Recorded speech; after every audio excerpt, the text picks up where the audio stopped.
November is National Homelessness Awareness Month, and this month is dedicated to raising awareness about the challenges faced by people experiencing homelessness. I am Amy Dornack, and I'm the manager of homeless services. And with me today is TaKiesha. TaKeisha is going to share her story of finding hope as we shed the light on the topic of homelessness in our community. The face of homelessness is not what everyone may think.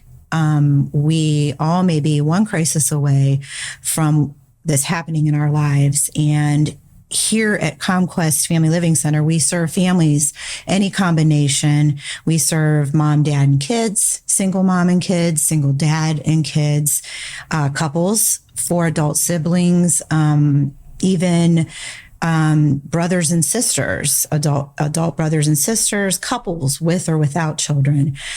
We are here for the entire family, as you know, and so they may stay together during this time in their lives that they may be experiencing this. This is where we first met TaKeisha here at the Family Living Center, and thank you for joining us today. I'm wondering, TaKeisha, if you could share a little bit about your experience when you were here, and how you came to seek help here. Well, I was living out of my truck, and I had called the homeless hotline for a whole year, and finally I got a hit for a Maslin shelter, and basically, I called and they came that day, like they would 5 minutes. And they was like, I'll call you back, okay? And then I was like, okay. It wasn't even 5 minutes. It was a minute. And they was like, hey, we have a shelter for you in Maslin. Are you ready to go? Yes, I am. Let's go. And then I came right out here. And basically, That's how you ended up at Family Living Center. And that's how I came. And was grateful for being there too. What was the turning point that led you towards stable housing? So meaning when you came to the Family Living Center, what kind of was the turning point that kind of led you to maybe the right steps? Well, first you have to set up goals first. Okay. And what do you want to get from coming to the shelter? Like, do you sit around and not do nothing? Or, do you expect people to hand you stuff?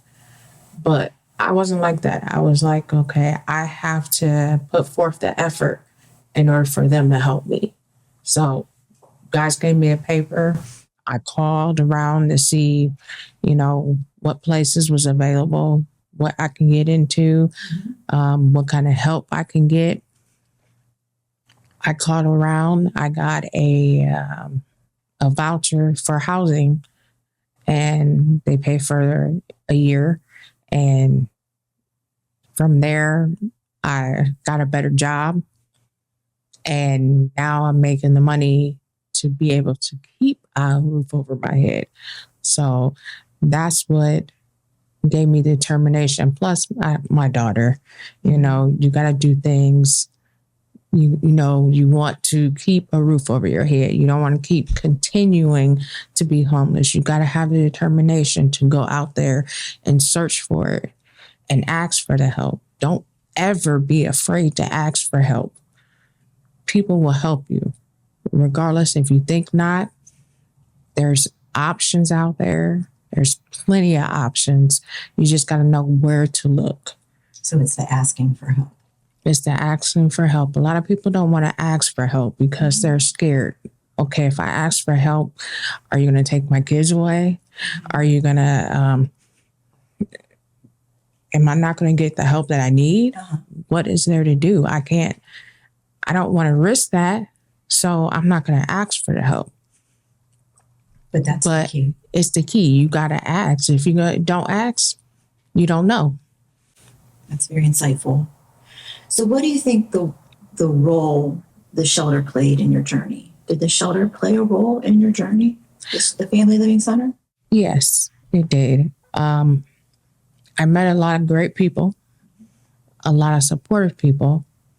And if you're willing to talk to them and share your story, like I'm a living testimony. And I'm willing to share that. I'm willing to help anybody that's going through homelessness. I'm willing to talk with them. I think it's better that people hear it from another person that's been through it than you guys. I mean, I understand you're there to help, but I mean, hearing it from a living testimony is more so, okay, if they did it, that means I can do it too. And yeah, you can. You just got to make time. You got to set goals. You got to ask for help. And Mary, Ruth, and Amy were wonderful help for me. I could talk to them about anything. They could give me the help. They can support me. They were there. Thank you. Were there any other programs that made a big impact on your journey, TaKeisha? Well, there was a lot. When I came here, I was on a journey with finding myself and also with God. I learned a lot in them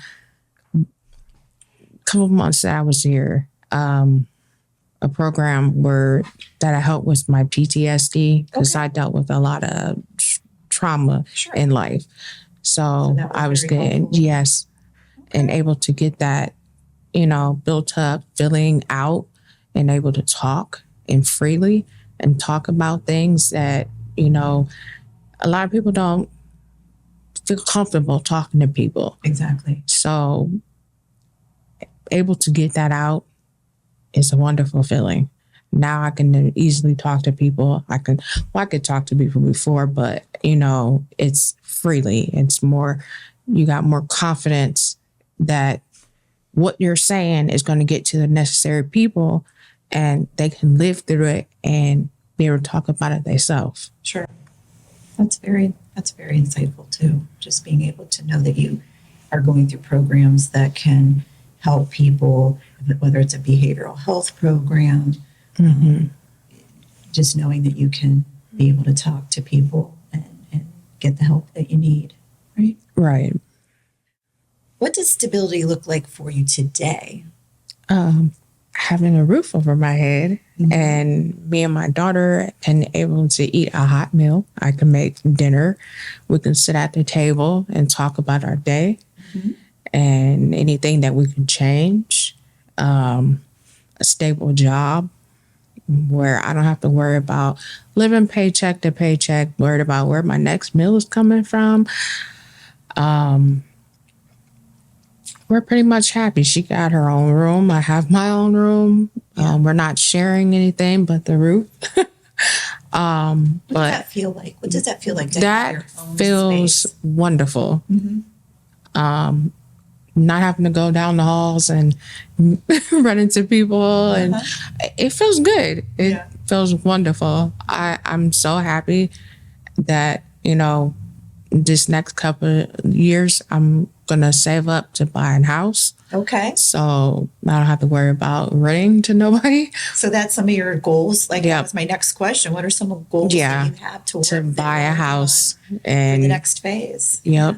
Buy a house. I gotta have a house so that I can pass on to my kids and they don't have to worry about being homeless or going through that. They have a stable environment to be in. That's fantastic. TaKeisha, you've been through a lot, and we've seen you grow in amazing ways. What would you say to someone currently experiencing homelessness right now? What would you say to someone that maybe you saw out in the community? What would you say to them that currently is experiencing homelessness? I would say first, call the homeless hotline. Okay. You would give them that number? I would give them that number. Do you know that number by heart? No. No, I do. 330-452-4363. I have it memorized. And I think that we should share that number because they are critical in our community. There it is. And like you said, you were calling them for a year to get into to a shelter. And they are they're the cornerstone. Like we need to have them to get into any shelter in our community. So I'm glad that you brought that up, that is the first step. That's the first step. And then don't ever be scared to ask for help. Mm-hmm. If you got to go into, I don't know, why or anything like that, or downtown, hey, I'm homeless. I need some help. Yeah. Is there any help that you can give me? I mean, if we can get flyers out or something posted on, I don't know, every corner or something like that. Sure. So people are aware, okay, well, I do have help. I don't have to sit around here, be on the corner and starving and not having a roof over my head. There is options.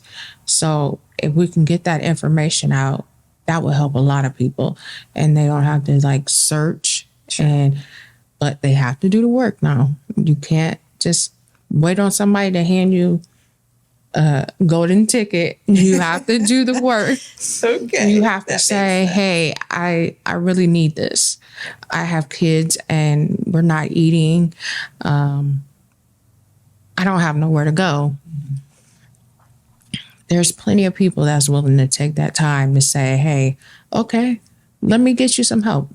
Come meet with me on this day or whatever. Let's go to McDonald's and have a meal. Sure.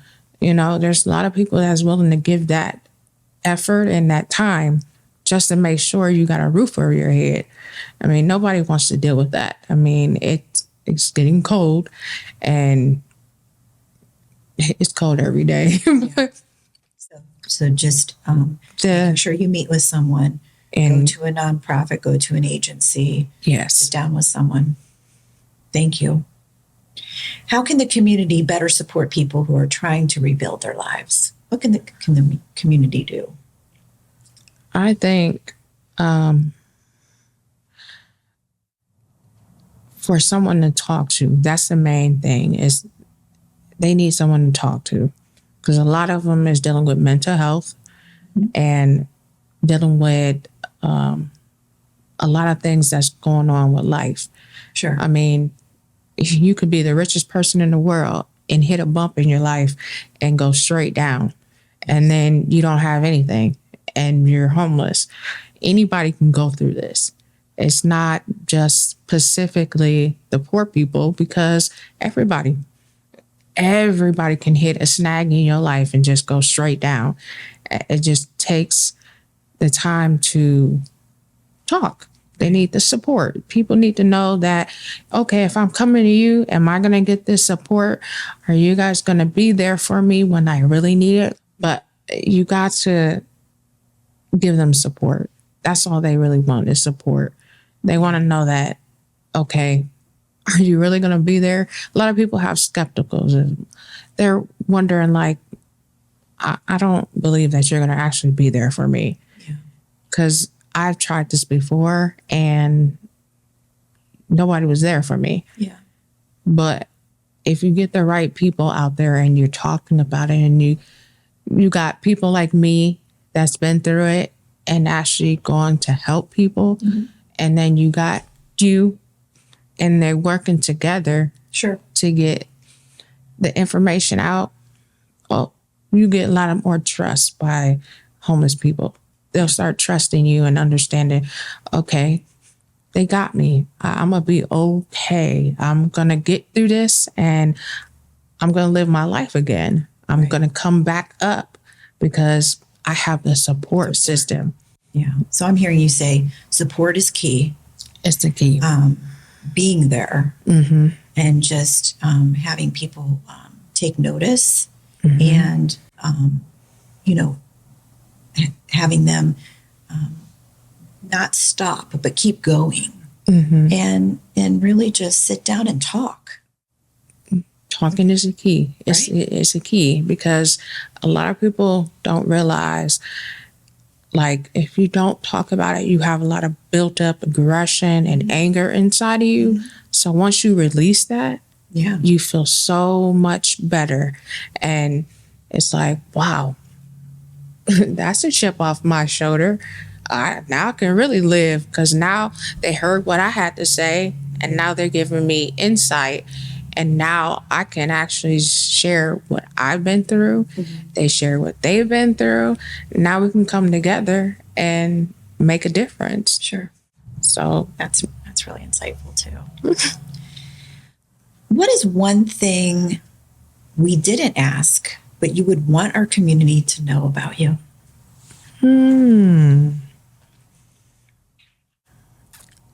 I'm very helpful. Mm-hmm. You know, I help anybody that really needs it.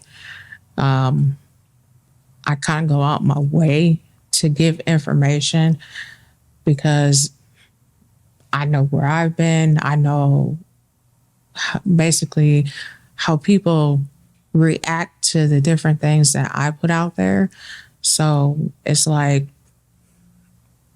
okay, well, TaKiesha's going to help me. I know I don't have to worry about anything. She's very supportive. She's going to be there. She's going to be that friend that says, you know what, you can do this. Mm-hmm. You don't have to worry about anything. You can do this. And just keep your head up high, walk with pride, and keep on going. You got to push yourself. So very supportive and kind person, kind-hearted.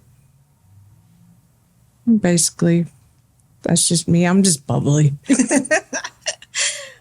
TaKeisha, thank you so much for sharing your story today. You're an inspiration to us all, and we wish you much continued success. We also want to thank the people in the community currently supporting the Family Living Center. If this episode inspires you to get involved, please reach out to the Family Living Center. We would be happy to give you a tour of the Family Living Center and tell you more about the needs of the shelter and the needs of the residents of the Family Living Center. Thank you.